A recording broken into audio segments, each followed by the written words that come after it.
the Phil Harris Alice Faye Show.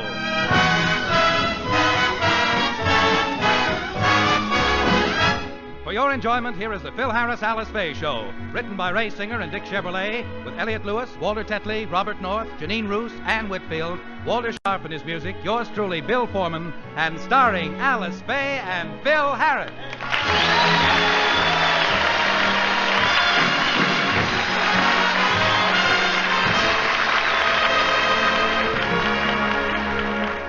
It's only a week till Christmas, and Phil is having the same problem that a lot of men are having. What to get his wife for a present? I don't know what to get Alice. She's got everything. A washing machine, an ironing board, rubber gloves, arch supporters. Philip, I saw something Alice would love. It's a beautiful mutation mink, and it only costs $7,000. What are you, a shill for I.J. Fox? That's all I gotta do, spend $7,000 for a mutilated mink. The least you can do is spend a little money on my sister. After all, she spent plenty on you. What did she ever spend on me? I have it all down here in the ledger. Starting from the day she married you, that day alone cost her $1,075. $1,000? What for? A pinstripe suit, a pair of yellow shoes, and a shave. Well, she was a star, and I didn't want to look like a bum when I led her down the aisle.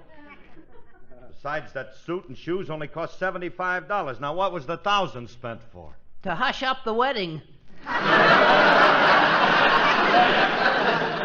It cost her $1,000 for that? Cost $800 just to have the minister shanghaied to Singapore. Oh, so that's who sent me a postcard from China. I wondered about that guy. Well, Willie, I don't know. I guess the best thing for me to do is to ask Alice what she wants for Christmas. Hey, Alice! Alice, can I see you a minute there? I'll be with you as soon as I put down this Ladies' Home Journal, which has an ad for a 1951 convertible, which if you get your order in now is available for Christmas delivery, dear. Well, now you know what she wants, Philip. Yes. And if she wants a year's subscription to the Ladies' Home Journal, she shall have it. That ain't what I had in mind, Wonga. I thought a convertible would be a nice gift. So would a diamond-studded submarine. Well, what do you need one for? Well, it's not so much for me. It's more for my mother. She loves to ride in a convertible with white wall tires. She wouldn't settle for a motorcycle with a sidecar, would she? I don't think so. How about a Schwinn bicycle with a basket? With that one, I'll throw in a pair of clips. Bill, I was only kidding. You don't have to buy me anything for Christmas. After all, I have everything a girl could want. I have you.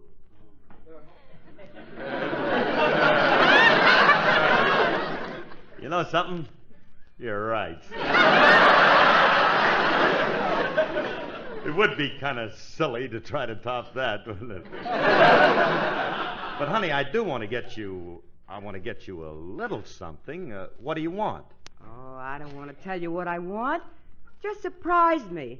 Bring home an expensive little something. I don't think I mentioned the word expensive. So I'm ad-libbing. Oh. Well, look, I'll go downtown and buy you something now, and then I'll bring it home and give it to you. Oh, but Phil, that isn't the Christmas spirit. The only people who give presents a week before Christmas are those who want to make sure they'll get something in return. Yeah, you're right. I guess it would be pretty kind of a cheap way of... I'll get that. Oh, hiya, Frankie. Hiya, Curly, and here's your Christmas present.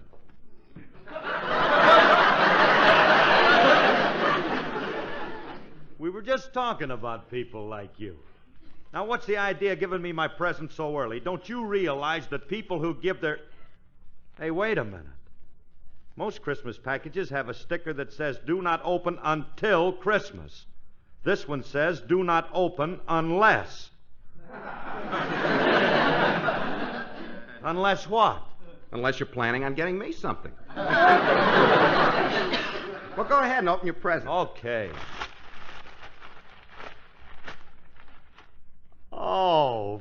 Frankie, it's beautiful. You like it, huh? Oh, it's just what I've always wanted, a stomach pump.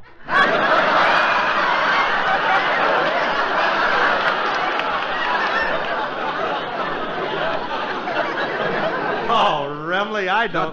Don't try to thank me. Use it in good health.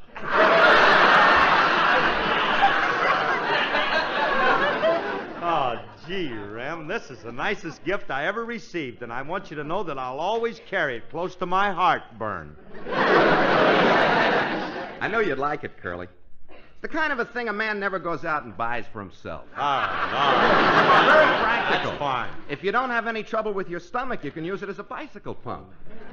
Or to blow up footballs. Yes, Frank, that's Or good. if you That's- reverse the suction, it can easily be converted into a Turkish water pipe.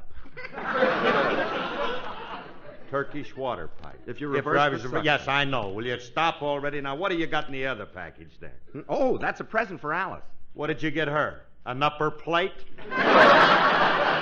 Look, Remley, why do you keep coming in Hello, here? Frankie. Hi, Alice. I brought you a Christmas present. Oh, thank you very much, Frankie. Go ahead and open it. Well, it's not the right thing to do, but if you want me to, okay. Oh, Frankie, this is something I've always wanted. A collapsible scaling ladder. Yeah, I know you'd appreciate it. Oh. Comes in very handy. Yeah, they are handy, honey. You might want to climb up and prune a tree sometime. Maybe rob a bird's nest, a small one, you know. I mean, there's a lot Oh, of... never mind. Thank you very much for the present, Frankie. And now, if you'll excuse me, I'm going upstairs. I have some work to do. What are you going to do? Reshingle the roof. And while I'm gone, Frankie, why don't you sing? Me sing? You know I don't sing, Alice. You're the one that does the singing around here. Oh, thank you, Frankie. I'll be glad to. What an underhanded way to get into a song.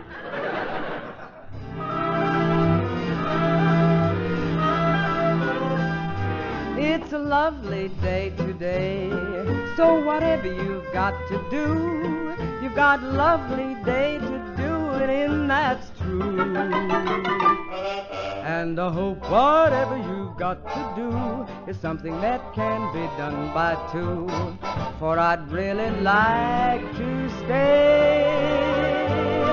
It's a lovely day today, and whatever you've got to do, I'd be so happy to be doing it with you. But if you've got something that must be done, and it can only be done by one, there is nothing more to say, except it's a lovely day for saying it's a lovely day. It's a lovely day, no matter if it's springtime, summer, winter, or fall. It's a lovely day. It's a lovely day. So whatever you got, So whatever you do, you got a lovely day to do it in. That's true. And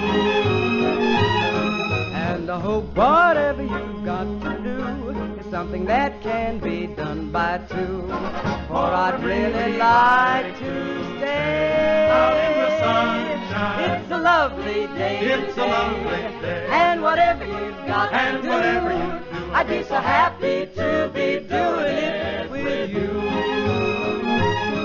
But if you've got something that must be done, and it can only be done by one, There is nothing more to say, except it's a lovely day for saying it's a lovely day. Ah, it's such a lovely day.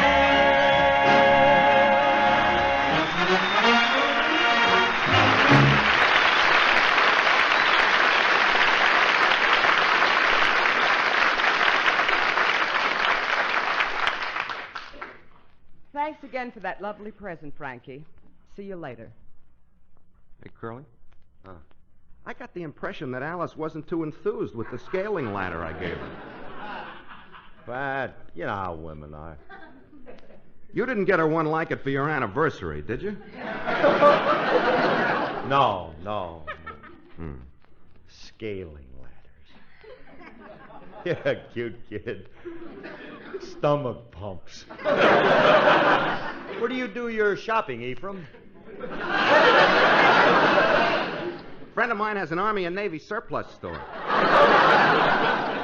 If you haven't bought anything for Alice yet, he has just the thing for her. Yeah, what? Deep sea diving suit? A deep sea diving suit for Alice? Yeah, and you can get it cheap. Has a leaky air hose. Wait.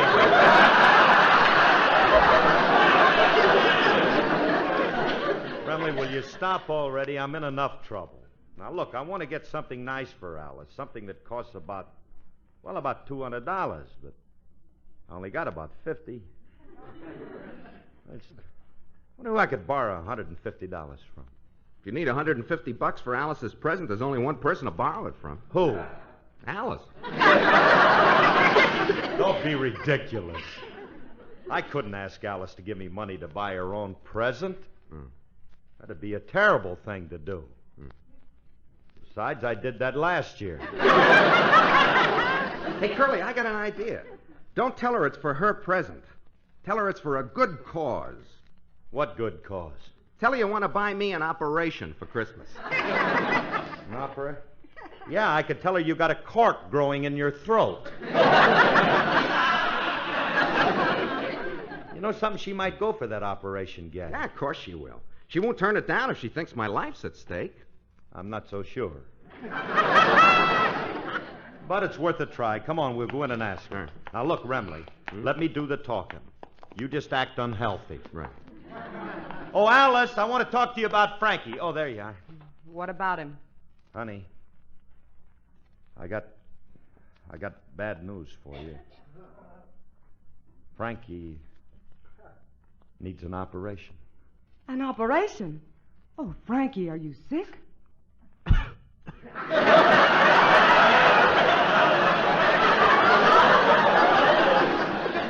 Frankie, that's a very bad cough. Well, I'm sorry you don't like it. I didn't have time to rehearse. Wait a minute. Alice, don't pay any attention to him. He's just trying to laugh it off. Now, don't be silly, honey. This is really serious. This boy needs an operation, and he needs the best surgeon that money can buy. And unless you loan him the money, there's no telling what'll happen to him. Will you do it, Alice? Oh, of course I will. Here's $1, Frankie. And don't forget to bring back the change. $1? What kind of an operation can I get for $1? Yeah, it cost him more than that to have the ring removed from his nose. Who are you trying to kid with this operation, Gag? What do you need the money for? All right, honey. I wanted to buy a Christmas present for my mother. Oh, well, in that case, I'll be glad to let you have the money. What are you going to get her? Well, what would you suggest I get for Mom? How about a new wigwam? It's my father that's got the Indian blood. And he never lived in a wigwam. His tribe are cliff dwellers. In fact, Dad still has a callus on his hip from carrying his scaling ladder. Now, you're going to lend me the money or not? All right, I'll lend it to you. Well, thanks, dear. And look, I want you to come along and pick out something nice for Mother. Something that you yourself would like. Uh-huh. Excuse me, dear. I'll go get my hat. Oh, he's so sweet. I know he's going shopping for my present. And this is my chance to get that sterling silver set I want. I'll be right back, Phil. Oh, okay, honey. Hey, Ram. I got an idea. What? While Alice is gone, why don't you sing?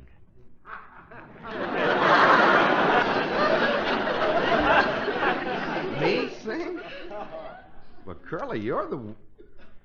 No, you don't. I fell in that trap once today. I'm going to give you a lead-in, too. In that case, I'll have to do it without a lead-in. I'll get along.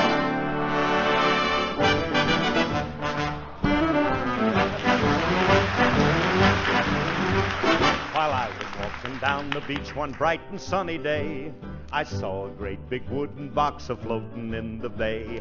I dragged it in and opened it up, but much to my surprise, ooh, I discovered right before my eyes, ooh, I discovered right before my eyes. I picked it up and ran to town as happy as a king. I took it to a friend of mine who'd buy most anything. But this is what he hollered at me as I walked in his shop. Oh, get out of here with that before I call the cop. Oh, get out of here with that before I call the cop. I turned around and got right out a running for my life. And then I took it home with me to give it to my wife.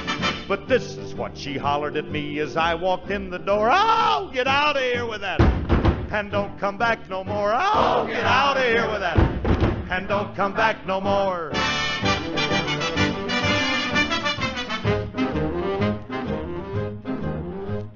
I wandered all around the town until I chanced to meet a hobo who was looking for a handout on the street.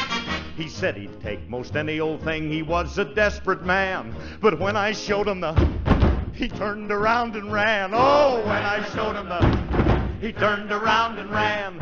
I wandered on for many years, a victim of my fate, until one day I came upon St. Peter at the gate. But when I tried to take it inside, he told me where to go. Oh, get out of here with that and take it down below. Oh, get out of here with that and take it down below. The moral of this story is, if you're out on the beach and you should see a great big box and it's within your reach, don't ever stop and open it up. That's my advice to you, 'cause you'll never get rid of them, no matter what you do. No, you'll never get rid of them, no matter what you do.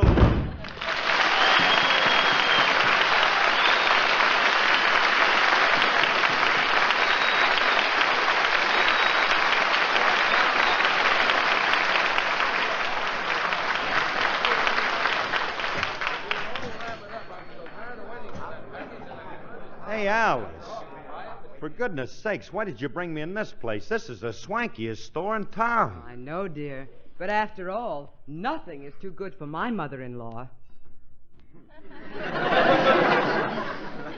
I don't get it.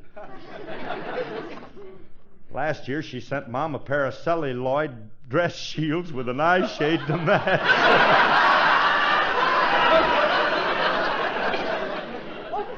Phil, look, here's just the thing for your mother. Can I enjoy that line a minute without you? I was trying to be so proper. Celluloid, I was going to say. Well, go ahead, honey. Phil, here's just the thing for your mother. A set of sterling silver flatware, and it's only $500. Wait a minute. $500? Look, Alice, I want to get a nice present, but Then we'll get the silver set. Oh, here comes the saleswoman. Ask her about it, Phil. All right. Pardon me, miss. How do you do? What can I do for you, sir? My wife tells me I'm interested in some sterling silver flatware.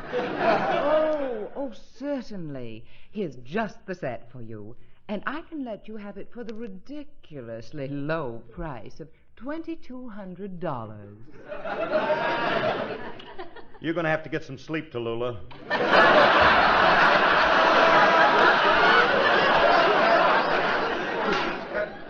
Look, what makes you think I'm going to spend that kind of money? Oh, I can tell by looking at you that you're not interested in anything cheap. Obviously, you're a man of breeding and culture and accustomed to nothing but the finer things in life. You're so right.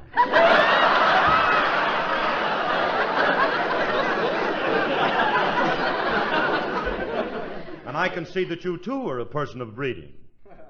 I imagine you sit a polo pony exquisitely. You, too, are of the social register, I presume. But of course. You see, I belong to the junior league. What's your batting average, dear?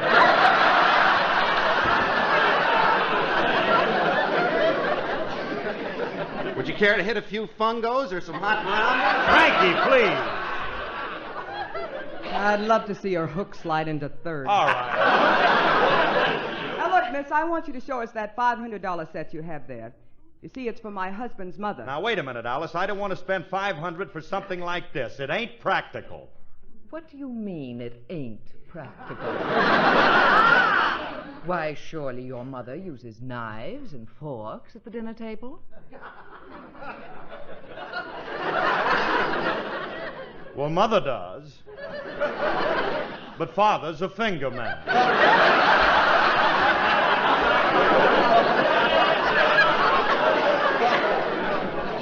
You see, being a cliff dweller, he never had an occasion Don't to use explain it to me.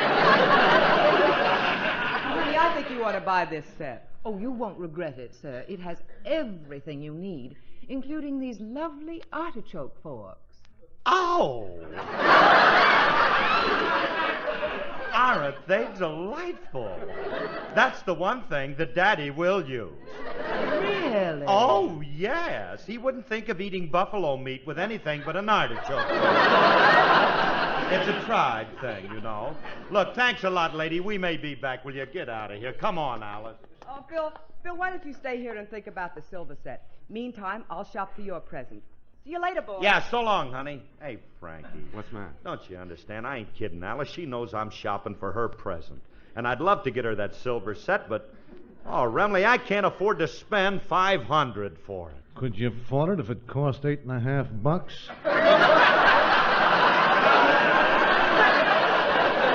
Hey, Curly! It's our friend Grogan. Well, so it is. Hiya, Scarface.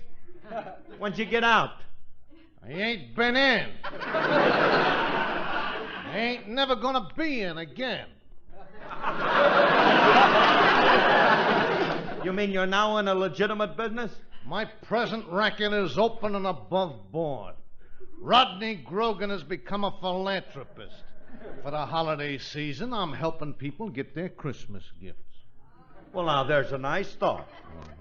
What's the name of your philanthropic organization? The Yuletide Shoplifting Service.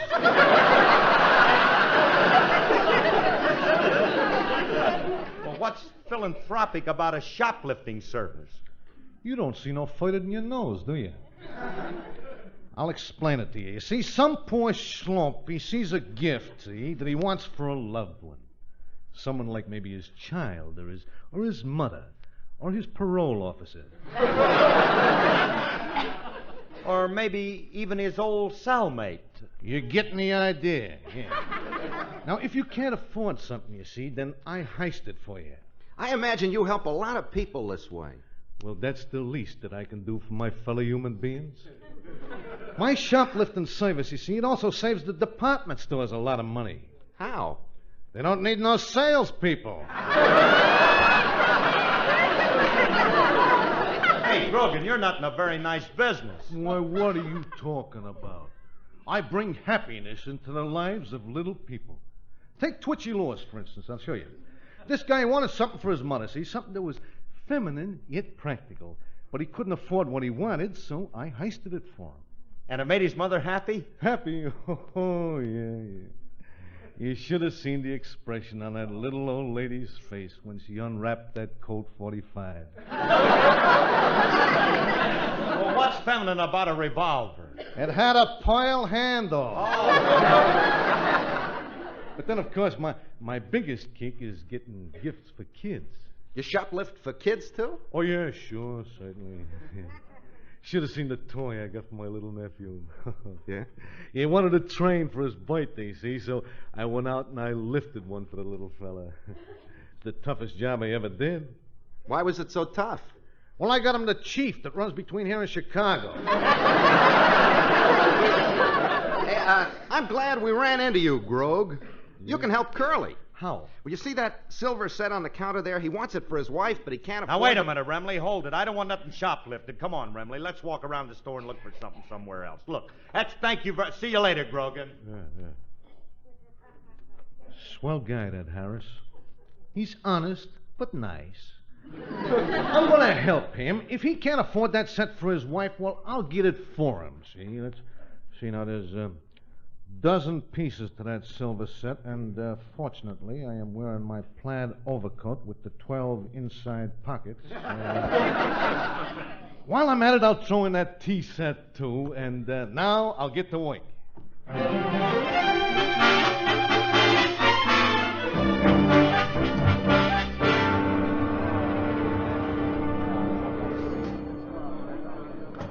Hey, Harris, I've been looking for you. Did you find a present for your wife yet? No, and I've been looking all over the store, Oh, Grog. yeah, well, I'll bet you're tired. Yeah, huh? I am. I'm really yeah, tired. well, that's because you gotta chill. So here, you take my overcoat. No, I don't need an overcoat. I ain't got no chill. Don't argue when I say you gotta chill, you gotta chill. Put it on. Ah, there you are. Gee, that plaid looks great on you. Well, so long, Harris, and a Merry Christmas to you. Yeah, same to you, Grogan, but I don't really need this coat. Oh, well. Hey, that Grogan, he's a nice guy to think of my health, huh, Remy? Come on, let's find Alice. Curly, come on, don't just stand there. I can't move. The coat's too heavy. I wonder what he's got in this thing, anyway. Hold still, I'll look at the inside label. Hey, Grogan must be doing all right. Why? This coat's got a sterling silver lining. Silver? Oh, no. Oh, no. Grogan lifted that silver. Hey, wasn't it nice of him to heist this stuff Not for so you? loud, Remley. Quiet. Shh. If I get caught with this thing, I'll go to jail. Don't get excited, Curly. All you have to do is sneak it back on the counter. Yeah, after all, nobody knows I got the stuff on me. Not yet, but they're gonna know. How are they gonna know? 'Cause I'm gonna tell them! Julius, did you overhear what we said? No, but I'm gonna tell the cops anyway. Just a minute. Excuse me a minute, kid. Hey, Curly, here's your chance to get rid of the coat. Yeah. Yeah. I'm glad I ran into that. Julius, I just brought your Christmas present. This beautiful plaid overcoat. Here you are, kid. Put it on. Wait a minute, it's too big for me. Hold still.